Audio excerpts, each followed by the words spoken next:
This is the lecture for European history for Wednesday, December 1st, 2021.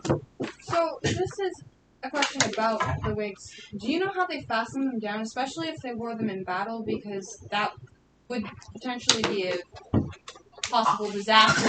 You bet it would. In the middle of riding or fighting, and you could end up getting a sword put through you. Does anyone know? Because I'm going to guess. I don't know. I have never worn a wig except for Halloween or something like that. Yes. A couple things they could have done. They could have used pins or clips, kind of what they had. Yeah, they had Louis had real hair, at least on the side of his head. Then, so you could clip them to that. And then also having, before you put on the wig, I don't know how long it's been around, but having like a covering on where the wig would naturally grip onto it. Yeah, sort of a coif, which is sort of a skull-cappy head covering. And sometimes you can strap the coif in such a way that it'll stay on the head more. I think there were a variety of methods. I would have said clipped onto the hair or strapped on somehow to the head. I don't know how they did it back then, but in modern day, like, if people get extensions or weaves, they generally, like, braid it into their natural hair. Okay. With an extension, that makes total sense. Mm-hmm. My wife can spot extensions. I can't. I almost never can. So she'll point out when an actor or an actress is wearing extensions. Oh, I thought their hair was just really big. But that makes total sense. I think with a total wig, though, you're not supposed to see the actual hair, at least not in those days. Today, I don't know. Let's see. So, that gives you a sense of Louis XIV.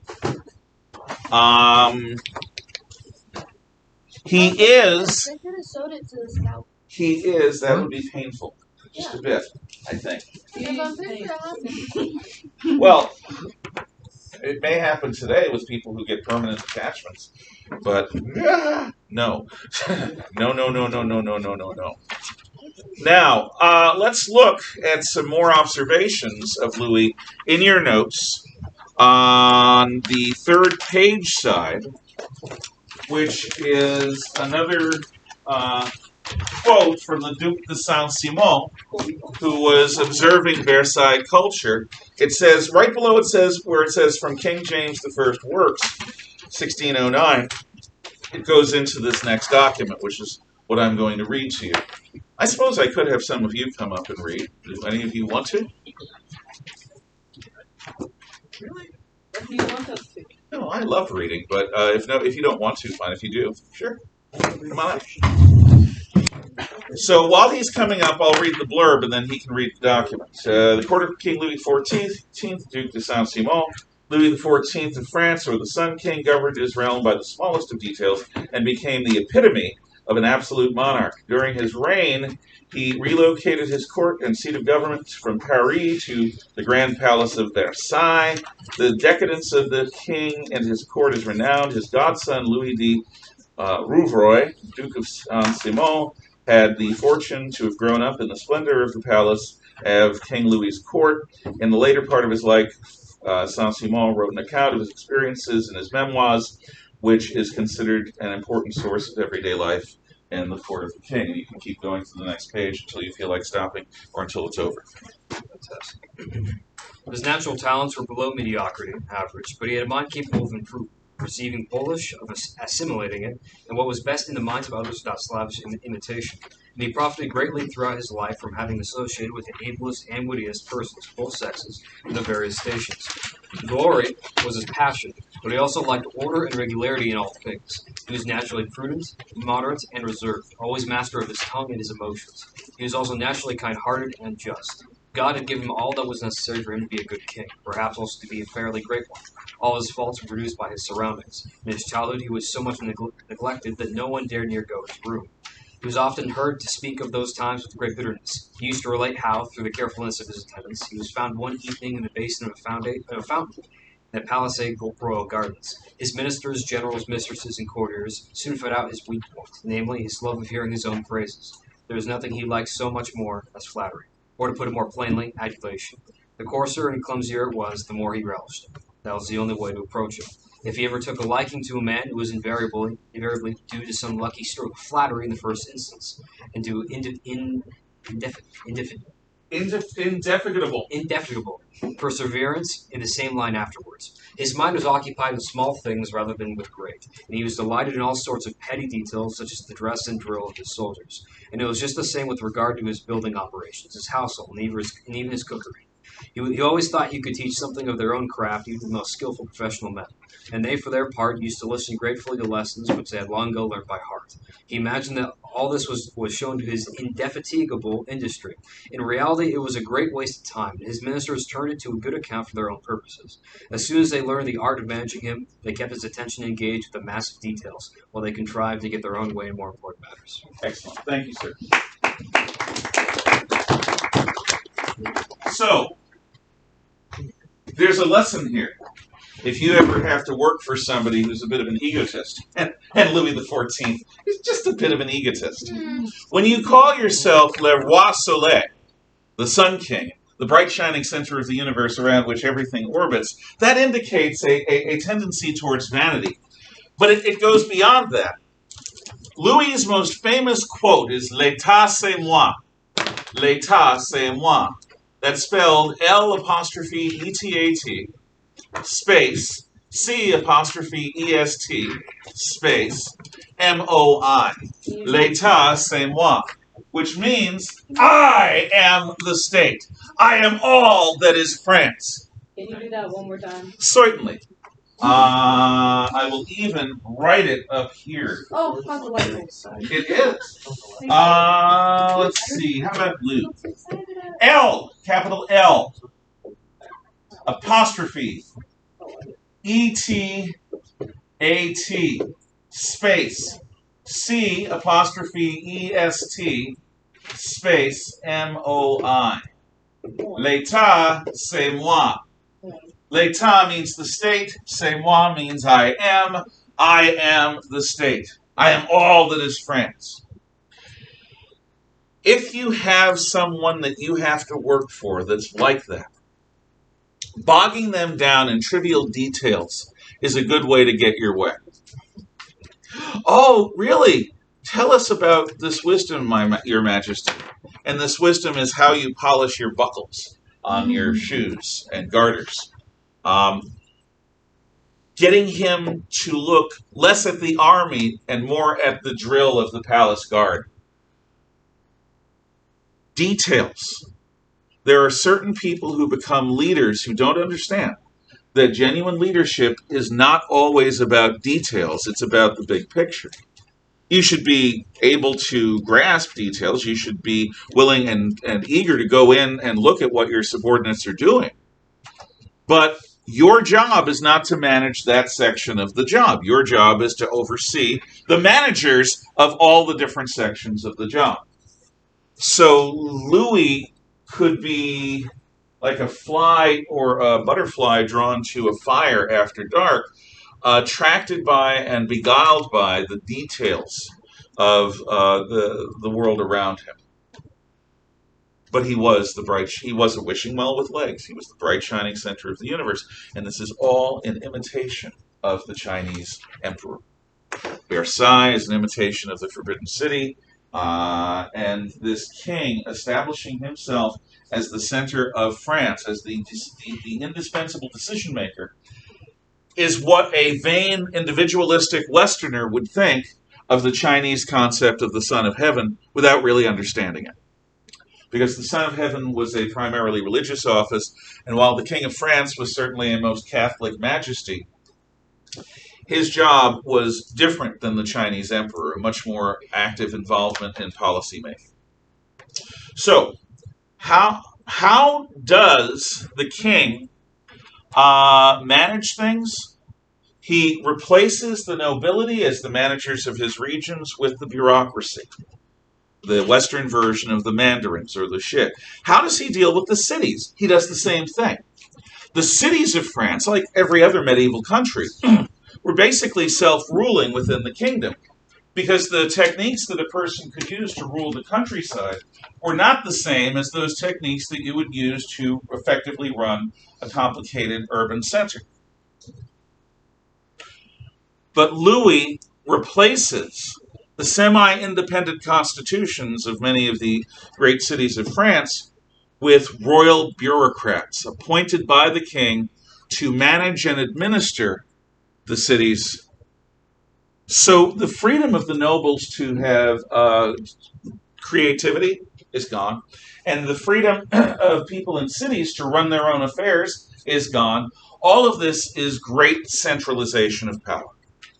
And that is the tendency after the eclipse of religion and the Roman Catholic Church by the Protestant Reformation. The kings are reaching for a supreme power.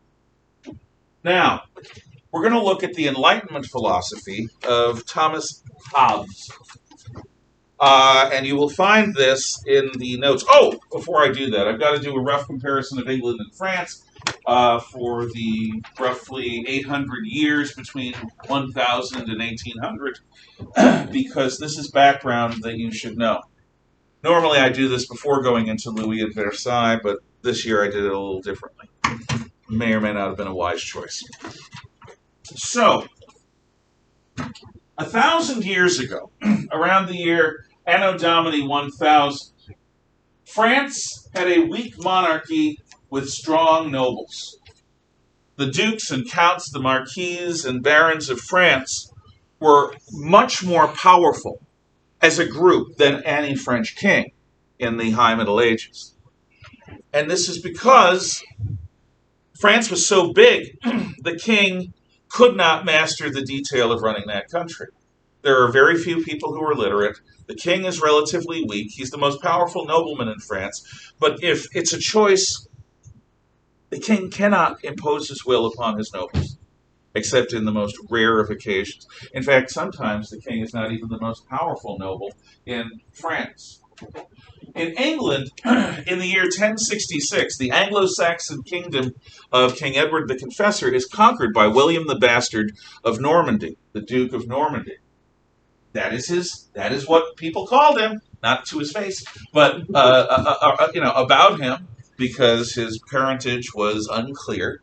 But William, Duke of Normandy, invades England, and at the Battle of Hastings, he crushes the English army of King Harold Godwinson, and establishes the rule of the Normans over the Saxons. And for 200 years, the ruling language in England is French. These Frenchified Vikings, these Normans, divided England up like a Thanksgiving turkey and gave portions to all of the king's knights. They built castles, and they treated the people of England like a conquered population. They did not become English in thought, word, and deed until the 1300s. So the King of England after 1066 is incredibly strong. And those nobles that serve him who are Norman are personally loyal to him and to his successors because the Norman King of England has personally gifted them with new land and power and money. The English nobility doesn't count. They're downtrodden. One of the reasons why French nobles and English nobles had different relations, had different amounts of power, is what happens when the old noble dies.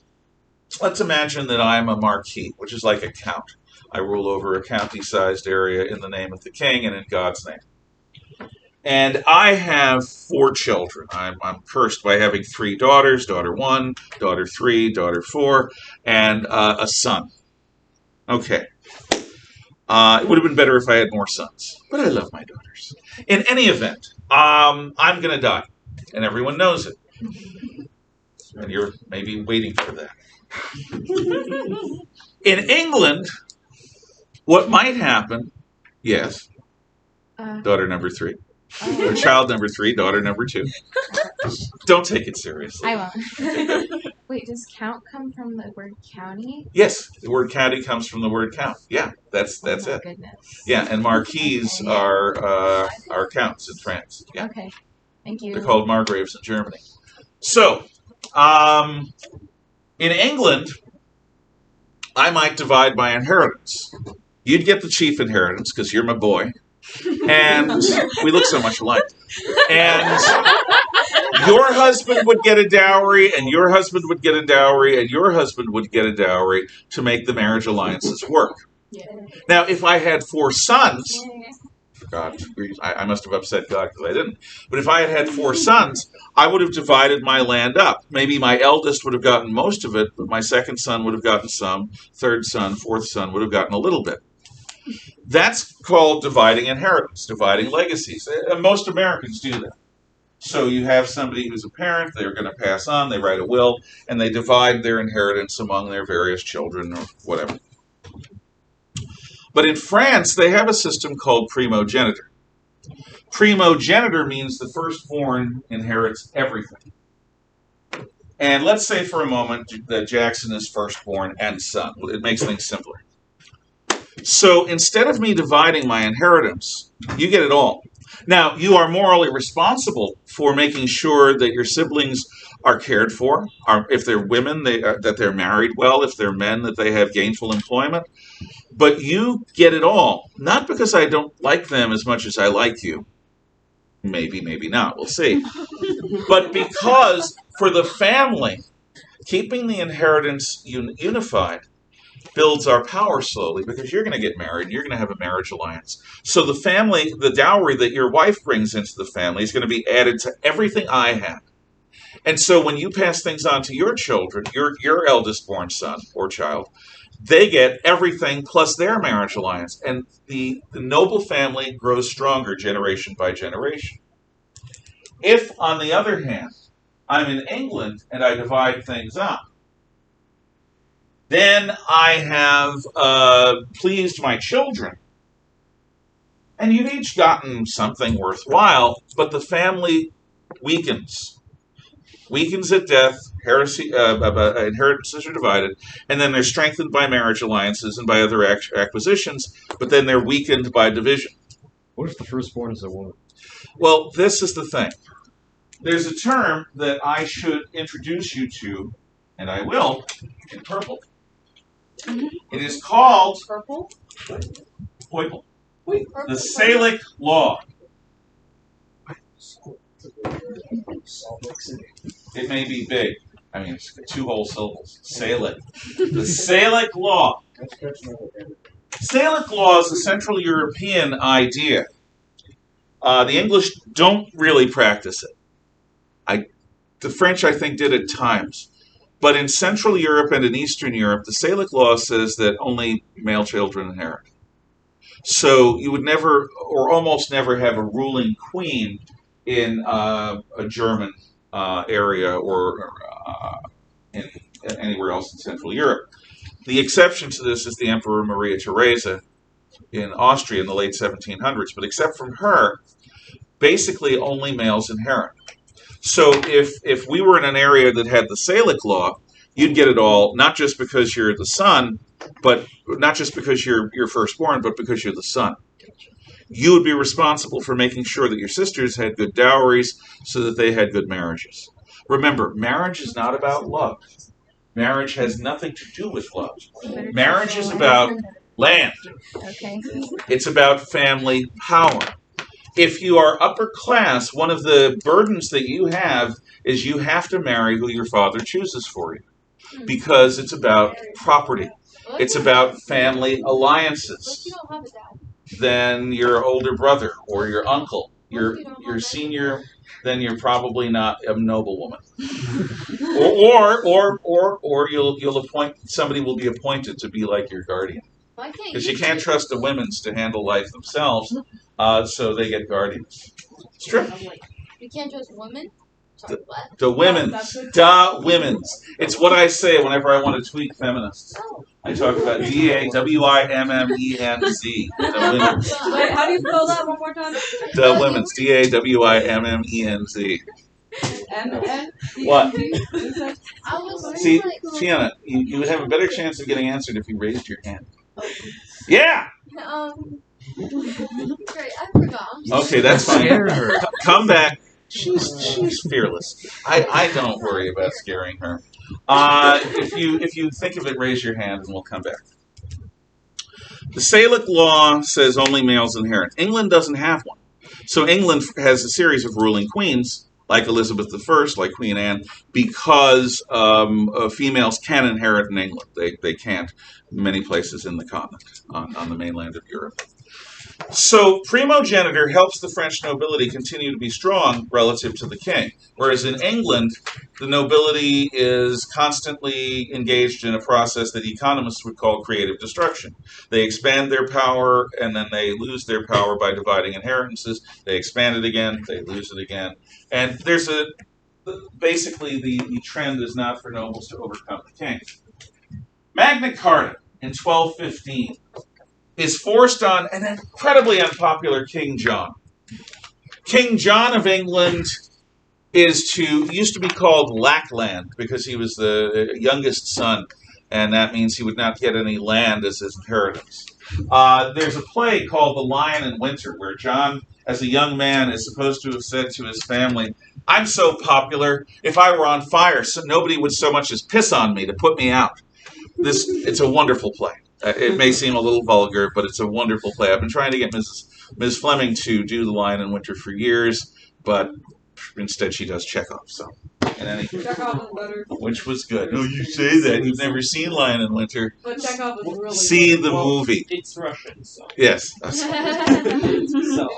Okay, there you go. Yeah. Chekhov. But in the original Russian, it should be. Yeah. Instead, we translate it to English, whereas The Lion in Winter was written in English as its original language. Why it's worse, because it was written in English. What are you, a cultural masochist? Yeah. Nothing wrong with that. Now, what King John has to do is he has to admit that even the king is under the law, and that the king must ask for money from the nobles and ultimately from Parliament in order to raise new funds. The king must ask for money and admit he's under the law. This is important. So the king, in a moment of weakness, because he's fighting the Pope, the Scots, the Irish, the French, and his own nobles and his own people, all at the same time. It takes a really talented loser to invent a moment where you are fighting literally everyone else in the world at the same time. But he does. So he has to admit in Magna Carta, the Great Charter of 1215, that even the King of England is under the English law, and that the King of England must ask the barons and later the Parliament in order for new money to be raised. Whereas in France, you've got the French king, sometimes as number 2 or 3 nobleman in France. In the West, you've got the Duke of Normandy, which is also the English king after 1066. There are times when the King of England owns more of France than the King of France does. They own Normandy, they own the Aquitaine, which is southwestern France, parts of Brittany. The King of England actually can be, at times, the biggest landowner in France. The King of France, second. Then a couple of hundred years later, in the east, you've got the Dukes of Burgundy. Burgundy is sort of an area between France and including Belgium and Holland and Luxembourg and the Rhineland region of Germany. It's sort of the region between France and Germany. And there are times when the Duke of Burgundy is more powerful than the King of France. So the King of France is so weak. How weak is he? The King of France is so weak that the dukes of Normandy and Burgundy at times are more powerful within France than the King of France is. Okay, item D. The French kings, though, begin to turn things around. When the King of France captures the Pope and brings the Pope to Avignon, a resort town in southern France, for 80 years, the Pope is a puppet of the French king. Hello, puppet, puppet. He is a tool of French statecraft. And this, in basically like a pool ball hitting a bunker on the side of the table, changes the trajectory of the French monarchy. Just as Magna Carta changes the trajectory of power in the English monarchy. Okay. In England, this is item F on the English side, the place of talky talk is established. Place of talky talk in Francais is Parlement, or Parliament. Parlement, the place of parley. Parley, like in the rules. Parlay means fuck. Parley means talk. It does. So, Parlement, the place of parle, the place of talking, is established in England as a bicameral. That means two-house legislature. The House of Lords and the House of Commons. At first, the House of Lords is all-powerful. The House of Commons slowly develops to the point today where the House of Commons is what rules England. But Parlement, House of Lords and Commons together, is set up by the king after Magna Carta and by the nobles and by the people so that the regions of England have a voice, the lords of England have a voice, and even the people of England will eventually get a voice that the king must listen to, or at least take into account. So that is Parlement. Now in France, item E on the French side, E and F, you've got l'État général. L'État général, in English it looks like the Estates General. The Estates General, or l'État général, is the French version of Parliament. But not wanting to be like those les Anglais, the French Parliament is not bicameral, it is tricameral. Three houses. The first estate in l'État général, the first estate is for the Roman Catholic clergy living in France. So 1/3 of the French Parliament of l'État général is composed of representatives of the Roman Catholic Church. The second estate. The second estate is the noblemen, the aristocracy of France. The dukes, the margraves or marquises, the barons, and the knights. The nobility of France controls 1/3 of the French Parliament, of l'État général. The second estate is nobility. First estate is the clergy. That leaves Taylor and Charlie, the third estate, which is the commons, for the common people of France. So in England, you have two houses, House of Lords, House of Commons, and Parliament. In France, you've got in l'État général the first estate for the clergy, second estate for the nobility, the third estate for the commons. And that is everyone who doesn't have a noble title. That's what a commoner is. Okay.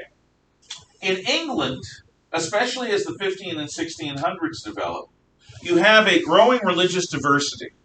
You've got English Catholics, which still exist. You've got English Protestants who are members of the Church of England, the Anglican Church. But you also have the rise of Puritans, who are English Calvinists.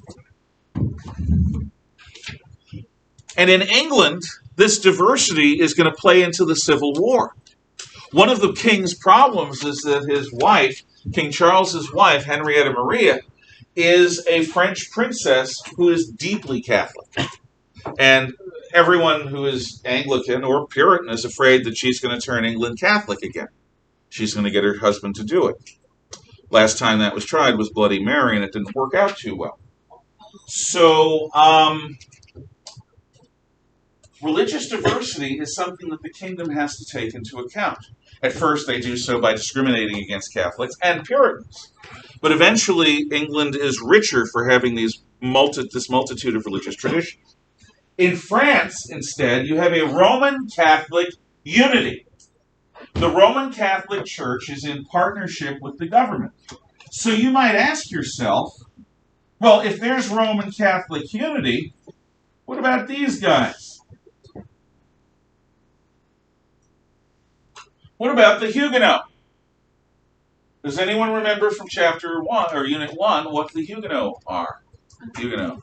They're the Protestants? Yeah, they're the French Calvinists. They're the French versions of the Puritans. And they include a lot of upper middle class people and some noble families. They're very powerful. So, at the Edict of Nantes, the King of France establishes religious toleration for Huguenot within the Catholic Kingdom of France. As long as the Huguenot are not treasonable or treasonous, they're not going to be persecuted. Louis XIV, Louis XIV, the Sun King, l'état c'est moi guy, the guy who aspires to total power, promulgates in the late 1600s, the mid to late 1600s, the Edict of Fontainebleau.